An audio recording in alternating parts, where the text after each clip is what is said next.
I'm Gabe Filippelli. I'm a professor of earth sciences, but over the last 10 years I've been working a lot on environmental health issues. So that's how environment actually affects human health.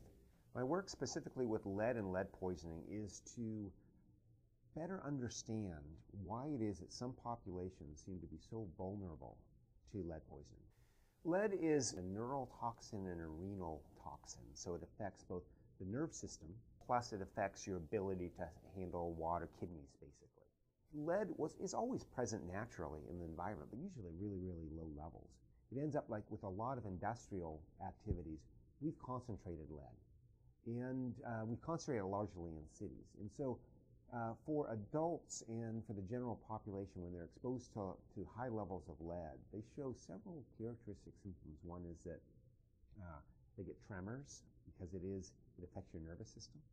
You get tremors. You can get kidney failure, which is bad for anybody. There's this effect on cardiovascular system, so heart disease and high blood pressure.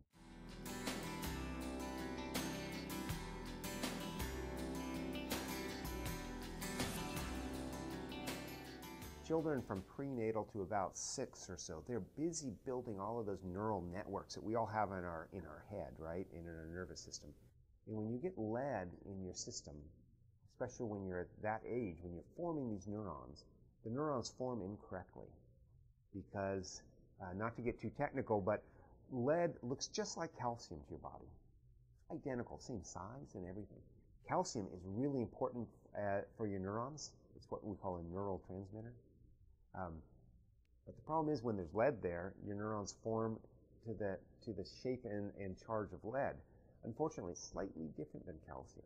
So once it's formed that way, it's permanently formed incorrectly. So your nerves don't function right. And so that's physiologically why kids are particularly sensitive. I'm John Ellis. I'm a pediatrician. I've worked with the State Department of Health in the lead poisoning prevention program. Lead poisoning for children is a worse problem for several reasons. Number one, the same amount of lead is more, it's a bigger dose for a child because they're smaller than an adult. It's a problem because children are growing and developing, and lead interferes with the growth and development of a variety of cells, most notably brain and nerve cells, and causes a permanent injury wherever it goes.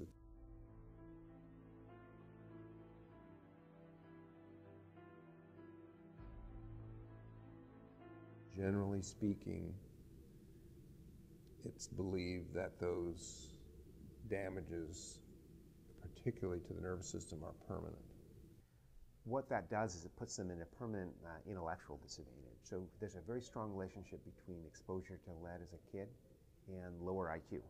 First of all, they're less intelligent because they're not processing thoughts like they should be if they weren't poisoned as a youth.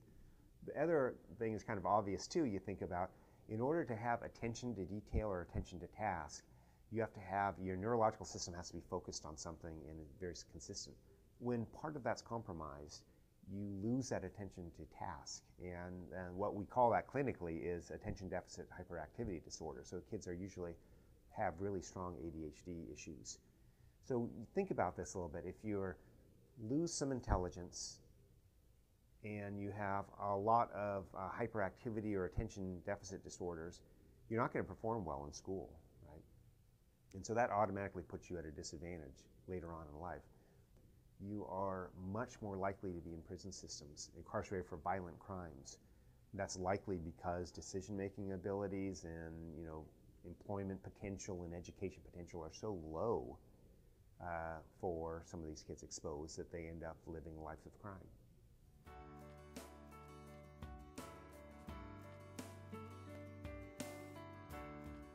There's about 4 main sources, or there were 4 main sources of lead to the environment. One source was lead in paint. Lead was used in paint for a very long time. Lead made very durable paint and very flexible, actually. We became aware of paint issues and lead poisoning of kids pretty early on. So lead-based paint is really, it hasn't been used in residential areas for about 40 years or so, 50 years. Lead was in gasoline. That was used from in the 20s until 1980. And then there is lead in solder and water pipes. And in fact, in water pipes themselves, there's industrial facilities that process lead smelting plants. And often they were in cities. A city like Indianapolis, for example, had several large smelting plants, which ended up emitting quite a bit of lead into their local environment, within a mile or two of these plants.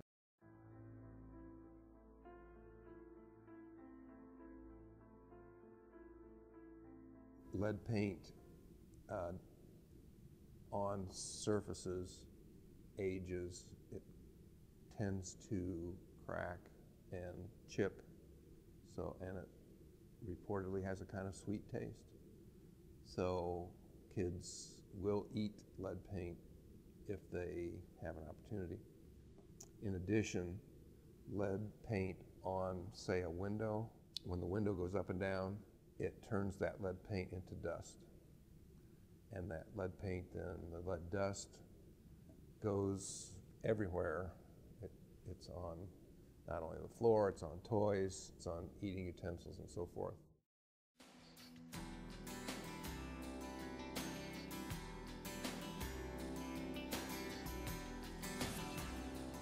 So from our work, particularly here in Indianapolis, and this is coincident with some of my colleagues who work in New Orleans, we found that the largest health burden for lead is in children of color and low-income populations. So they have rates of lead exposure about 3 to 5 times the national average, typically. And that's from several factors, I think. One of them is that they tend to live in areas with poor home maintenance and landscape maintenance. That has two implications. If your home is not maintained very well, for example, if you're a renter, you're not going to be dealing with paint or anything like that. So you typically have a lot more degraded lead paint in your home and right outside your home than a homeowner.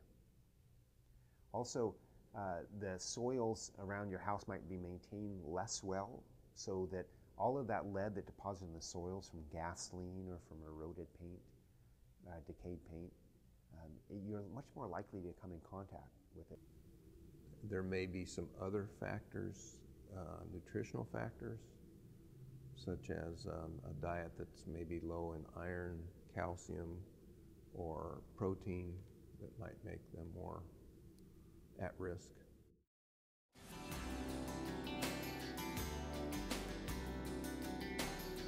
All of Marion County, all of Indianapolis, we've been able to map out the pattern, what we call the spatial pattern in lead exposure of kids. And we can map that out by using data of how much lead is in kids' blood. And so when we produce that map, it has some pretty striking features. There's a couple areas that seem to be the highest risk for kids are in these areas. One of them is the Near West community, which is right over the White River from the IUPUI campus. Another is the Martindale Brightwood community, which is just east of downtown. And another area is this kind of broad community up north of 20th, south of 38th, on either side of Meridian Street. South of 38th Street, you have fairly high amount of lead in the environment and a lot of lead poisoning. Just north of 38th Street, you also have a fairly high amount of lead, almost no lead poisoning. And it's because the income disparity. The people north of 38th, they're not immune to lead risk because they're really aware of the issues of lead and they've done everything they can in their homes to reduce it. No, in fact, inadvertently, they keep their homes more maintained because there's a much higher home ownership rate there. They keep their yards maintained because of peer pressure to have a nice yard, or even individual interest to have a nice yard. Playgrounds are done the right way. There's not a lot of dirt around. There's mulch and all of the normal expensive things you expect in a middle to upper middle class neighborhood like Meridian Kessler. And just south of there, of course, the society is making all the wrong decisions in terms of lead exposure. You have a lot of vacant or under occupied homes where there's very little incentive for landlord to maintain them. There's not enough policy to come in and provide support for landlords to actually maintain properties adequately. Frankly, the rental return is probably so low that even a $500 investment to landscaping is beyond the means of any kind of profit margin.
If you imagine this as a multi-generational phenomenon, lead doesn't go away, right?